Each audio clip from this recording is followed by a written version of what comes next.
नमस्कार, मैं हूं पूर्वी राय और आप देख रहे हैं आधार पत्रिका टीवी।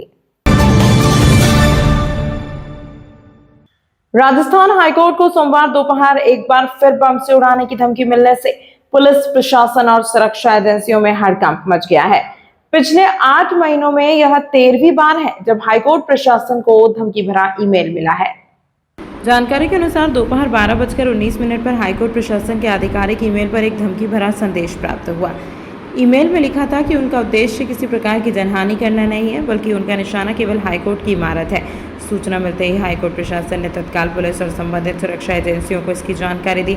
इसके बाद पुलिस, बम निरोधक दस्ता, डॉग स्क्वाड, एफएसएल और अन्य सुरक्षा एजेंसियों की टीमें मौके पर पहुंची। पूरे हाईकोर्ट परिसर को सुरक्षा घेरे में लेकर अदालत भवन, हाई कार्यालयों, चैम्बर और आसपास के क्षेत्र की गहन तलाशी ली गई। कई घंटे तक चले सर्च ऑपरेशन के दौरान कोई भी संदिग्ध वस्तु या विस्फोटक सामग्री नहीं मिली। फिलहाल पुलिस और साइबर विशेषज्ञ ईमेल भेजने वाले की पहचान करने तथा उसके स्रोत तक पहुंचने के प्रयास में जुटे हैं। ईमेल की तकनीकी जांच की जा रही है और डिजिटल ट्रेल के आधार पर आरोपी का पता लगाने का प्रयास किया जा रहा है। पुलिस अधिकारियों का कहना है कि ऐसी धमकियों को किसी भी स्तर पर हल्के में नहीं लिया जा सकता। दोषियों की पहचान कर उनके खिलाफ सख्त कानूनी कार्रवाई की जाएगी ताकि भविष्य में इस तरह की घटनाओं पर प्रभावी अंकुश लगाया जा सके। वो सर आज हाई कोर्ट में सामने से जाने की वजह देखो, हाई कोर्ट में विगत कई बार बम से उड़ाने की धमकियां आ चुकी हैं। उसी के कॉन्सिक्वेंस में कई बार तलाशी ली गई, पर आज तक ऐसा कोई आपत्तिजनक कहीं कोई ऐसा प्रूफ नहीं मिला है कि जिससे कि ये अफवाहें सही साबित हो पाएँ। इसी प्रकार आज सुबह भी 8 बजे हाई कोर्ट में को धमकी से बम से उड़ाने की धमकी आई थी और उसके तुरंत प्रशासन मुस्तैद हुआ। तो प्रशासन के मुस्तैद होने के बाद पूरे हाई कोर्ट की तलाशी लिवाई गई, तो फिर भी उसमें कुछ नहीं मिला। और ये कई बार बार आ रही हैं धमकियाँ।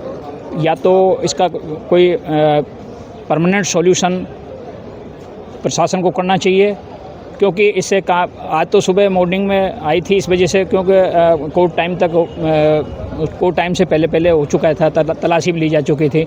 लेकिन कई बार क्या है कि जब कोर्टें डिस्टर्ब होती हैं, बीच में आती हैं, तो कोर्ट भी डिस्टर्ब होती है, तलाशी ली जाती है। तलाशी में कम से कम घंटा डेढ़ से दो ढाई घंटे भी लग जाते हैं। तो ऐसी उसमें बार बार धमकियाँ आती हैं। तो ये एक समाज में भी एक गलत मैसेज जाता है कि ये कैसी इंस्टीट्यूशनल जो संस्था है और उस इंस्टीट्यूशनल संस्था में इस प्रकार की धमकियाँ आती रहती हैं, तो फिर आम आदमी को क्या न्याय मिल पाएगा। तो स्वाभाविक है कि इसकी या तो मैं माननीय हमारे हाई कोर्ट के चीफ जस्टिस या गवर्नमेंट ऑफ इंडिया राजस्थान से भी निवेदन करूंगा कि इसकी गहनता से जांच करवाई जाए कि ये कहां से आ रही हैं मेलें, फर्जी मेल आ रही हैं और उन मेलों के जरिए बम से हाई कोर्ट को उड़ाने की धमकी दी जा रही हैं। ये एक सख्त एक्शन लेना चाहिए इस पर। जो ये फर्जी मिलती है आदमियों की कार्रवाई क्यों नहीं होती? इसका जैसा हमने भी कई बार इस चीज़ पे वो जांच करवाई है, तो उनका कहना ये है कि भाई इसका कहीं कोई फ्रॉड मेल का कहीं कोई सेंटर का पता नहीं पड़ता है। कहीं आईटी के जो विशेषज्ञ हैं उनसे भी इसकी जांच करवाई गई थी, लेकिन वो अभी इस चीज़ पे वहाँ पहुँच नहीं पाते हैं कि कहाँ से मेल आ रही है, फर्जी मेल। आपको कहीं न कहीं ये नहीं लगता कि 6 महीने के अंदर राजस्थान में बहुत चीज़ें हाई कोर्टों को, स्कूलों को जो बार वो मिल रही धमकी, ये राज्य सरकार को बहुत कई बार क्या है, इसके लिए हाई कोर्ट ही नहीं, कई बार सेशन कोर्टों को भी में भी धमकियाँ आई हैं उड़ाने के लिए। और उसका एक मेन रीज़न यही है कि आईटी का जो क्षेत्र है, आईटी क्षेत्र में ये गहनता से जांच नहीं हो पा रही है कि ये फर्जी जो मेल आती हैं ये कहाँ से आती हैं। उनका अभी कोई सबूत नहीं मिल पाया है। जैसे ही सबूत मिलेगा तो फिर तो एक्शन में आ जाएगी, गवर्नमेंट भी आ जाएगी, हाई कोर्ट प्रशासन भी एक्शन में आ जाएगा। तो अभी इसका क्या है कि साइबर सिक्योरिटी का सिस्टम है, इसमें चल रहा है। सिक्योरिटी के सूचना तो आ जाती हैं तुरंत, लेकिन अभी ये पता नहीं पड़ रहा है कि ये मेल फर्जी कहाँ से आती है। या परमानेंट कोई तो हो रहा है। इसका साइबर सिक्योरिटी वाले लगे हुए हैं इसके उसमें। जैसे ही कोई इसका तुरंत समाधान आएगा साइबर सिक्योरिटी वाले, तो इसको एक्शन में लेंगे।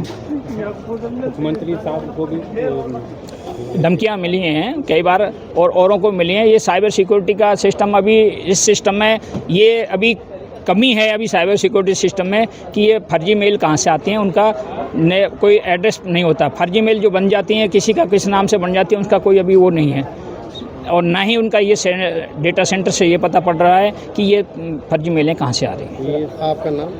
रामबाबू शर्मा, एडवोकेट, मैं पूर्व एग्जीक्यूटिव राजस्थान उच्च न्यायालय जयपुर। तमाम महत्वपूर्ण खबरों के लिए देखते रहिए हमारे साथ RR पत्रिका टीवी।